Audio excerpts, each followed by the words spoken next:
was becoming very good at becoming the invisible kid. I was born in Hong Kong. I immigrated to Canada when I was 14 years old. First day, I didn't even go out the door.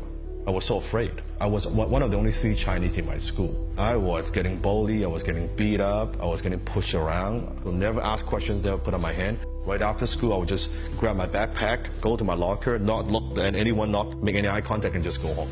Shortly after that, my mom and dad got divorced when I was 16 years old.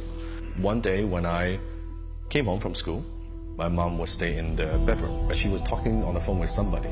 And then after the phone call, she opened up the door, and I could see, like, she was crying. I said, "Mom, is everything okay?" And she's like, "Well, you know, I was talking on the phone with the dad, and he just told me he went bankrupt, just filed for bankruptcy. He couldn't send us money anymore." My mom is always a very positive, it's just like an angel to me. But that's the first time in my entire life that I looked at my mom now in a country where she doesn't speak the language, son doesn't kind of going through high school. Her face,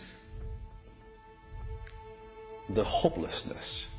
I said, I don't care what effort it takes, I never want to see that again. I had no father figure, I had no role model. My father, quote unquote father figure, was when it was late night, I was watching a Bruce Lee movie. It was Way of the Dragon, where he fought Chuck Norris. And it was a guy who couldn't speak English, went to Rome and got criticized, and then suddenly he was kicking ass and protecting people, so he became my hero. In a way, virtually he became that father figure I never had, that strong, muscular, strong, like kick-ass kung fu master, right? Right after that, near my house there was a karate school, so I signed up for the karate school. That gave me the confidence, that gave me courage. And then from there, I just made a commitment, whatever it takes. I don't need my dad. I'll be the man of the family. I'll take care of my mom. So that's when I started thinking about, okay, how can I do something to make some money? And I was mowing lawns for people. I was delivering, paper, anything that would make a buck.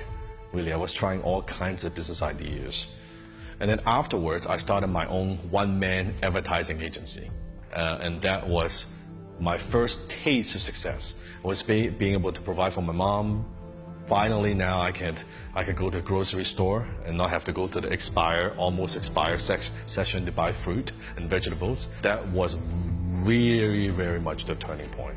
So afterwards, I haven't talked to my dad for a number of years, right? Because I was angry at him. Until I had matured a little bit, then I called him and then we talk about what happened. And he could see me, doing very well.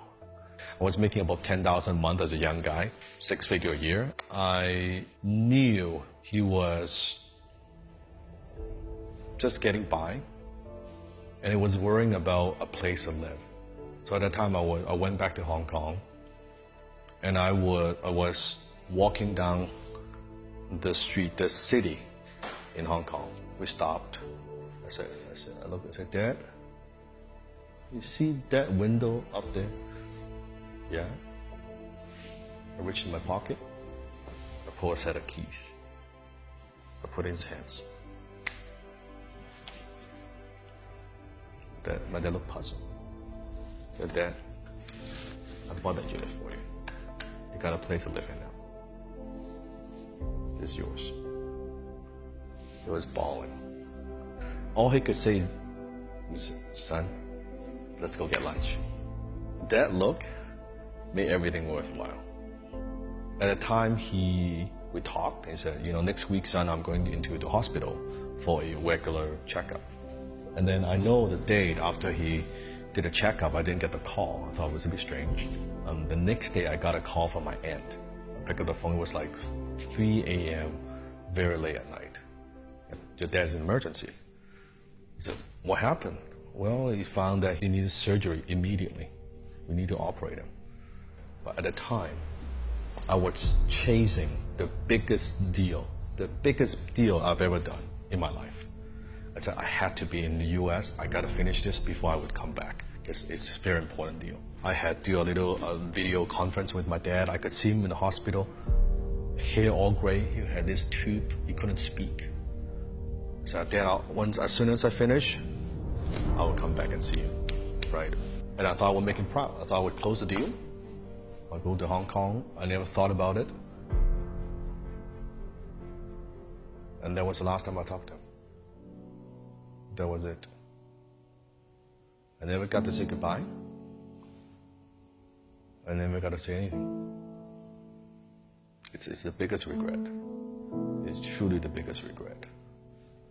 And I wish I knew I had. And from that point on, I realized something, that I was chasing achievement, was chasing all these things. And when suddenly my dad was gone, suddenly all this stuff means a lot less. It suddenly means a lot less to me about fame, money, wealth, all this stuff. I believe in life you go through kind of 4 stages. The first stage is what I call survival, which is where I was when I was very young. And then going from survival to security. You're paying the bills. You got a roof over your head, you got a car, you're taking care of your family. And then a percentage of the people would move to what I call stage 3, which is success. When you're successful, you don't just have everything you need, you have everything you want.